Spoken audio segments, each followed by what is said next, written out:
there we go. Awesome. Good evening, everyone. We'll get started in a moment. Great. Thank you so much for joining us tonight. This is a fully in-person press conference, so we'll just take questions from the floor. David Miller, thank you so much for joining us this evening. Following the conclusion of the KFC T20 series between South Africa and India. Who would like to take the first question? So here. Just hold on for the mic. Thank you. David, obviously disappointed to go down tonight, but what learnings can you take from a series like this against quite a strong Indian side? Yeah, I mean, obviously disappointing result there. I think the wicket changed quite a bit in the second innings, but we think we're good enough to kind of still play better than that. But I think the way the guys played in the first game was phenomenal. Came out and played with a lot of freedom and played good cricket shots, and along with the bowling as well. It's difficult to bowl against these guys playing such good T20 cricket. So I think we did really well. Obviously just lacked in the performance with the batting tonight. You've obviously seen Sky do that in the Premier League before. Just what makes him such a special player? Yeah, I mean, he's a special player. It was a really, really good knock tonight. I think the guys executed more often than not, and he came out and still managed to hit the fours and sixes. So I think he just manages to hit all around the ground. It's difficult to kind of set a field to him. So you kind of got to double bluff at times and go outside of a normal plan. So I think anyone that can lap, scoop, play straight, hit you over car corner, it's over extra cover, it's difficult to bowl to. So tonight or this afternoon he batted exceptionally well, and it makes him a good player. Who would like to go next? Stu? Thanks. I don't know how easy or difficult this is for you to answer, but where would you say the Proteas T20 side is at the moment, given that there's a World Cup in 6 months' time? Yeah, it feels like we've just been playing one-day cricket for some time now. So, look, I think, going from the first game to this game, I think we were a little bit off, obviously, in the batting, as everyone would know. But I think just the way that we played in the first game was really special. So the cricket's there. I think the guys are, very experienced as well. There's not much T20 international cricket now, I think, until the World Cup. So guys are playing RPL, SA20. There's, the guys have got experience all around the world. So I don't think the experience is lacking at all. I mean, I think we're in a good place.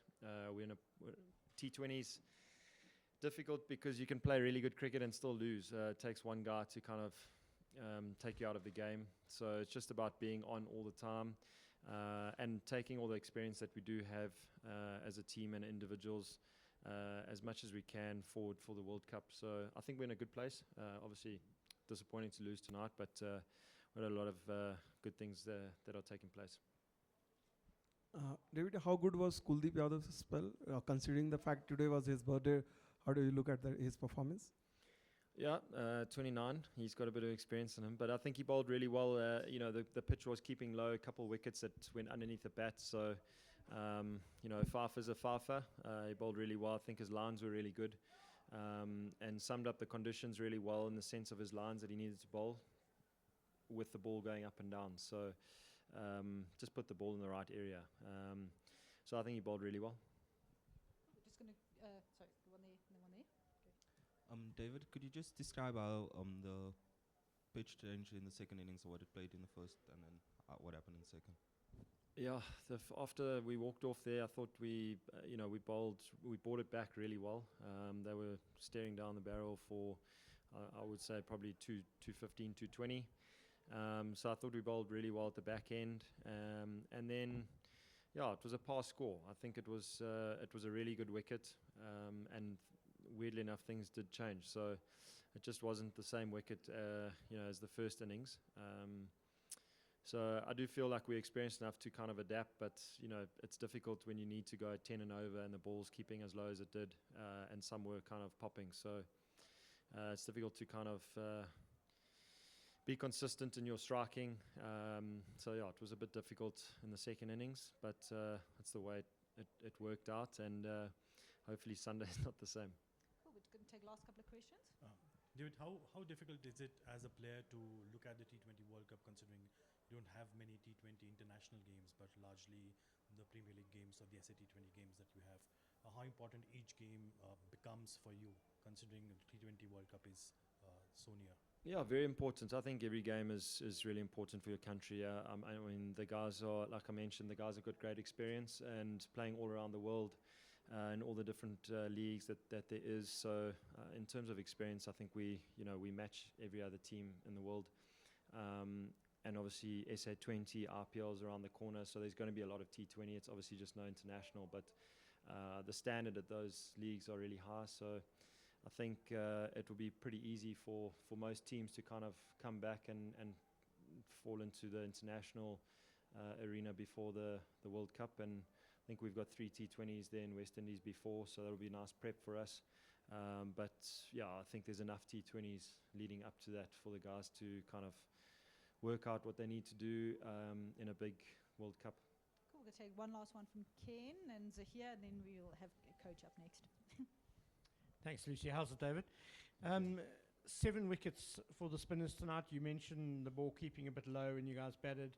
Quite a few of those were on the back foot. Now, I know that there's sort of thinking that when you play spin, you either want to be really far forward or also really far back in your crease.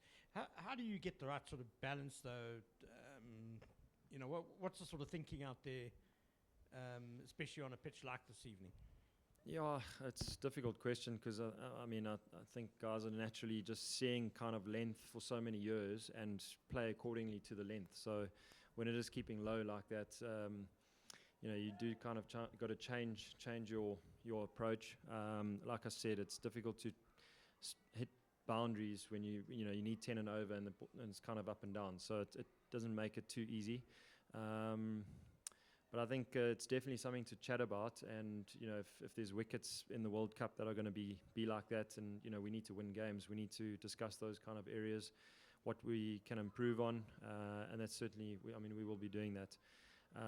So it's difficult, but just got to try and play accordingly. Whatever you see kind of happens. So just back yourself in whatever area that is. I think it was keeping quite low. There was quite a few going under the bat, so that was quite a tricky one. David, you're speaking about the conditions and low, and you've played a lot in the CPL, where it's possibly going to be like that next year for the World Cup. Does you in Paul at SA20, is that the closest you would say that is to the West Indian conditions, and is that playing regularly there in Paul and over the SA20? Do you think that could help and assist going through it? Yeah, definitely. It is a big boundary there, and it does get a bit slow. I think at night it's nice to bat. So Durban can also be a bit of a spinning wicket. So it varies from place to place. But like I mentioned, the guys playing leagues around the world, played CPL, played RPL.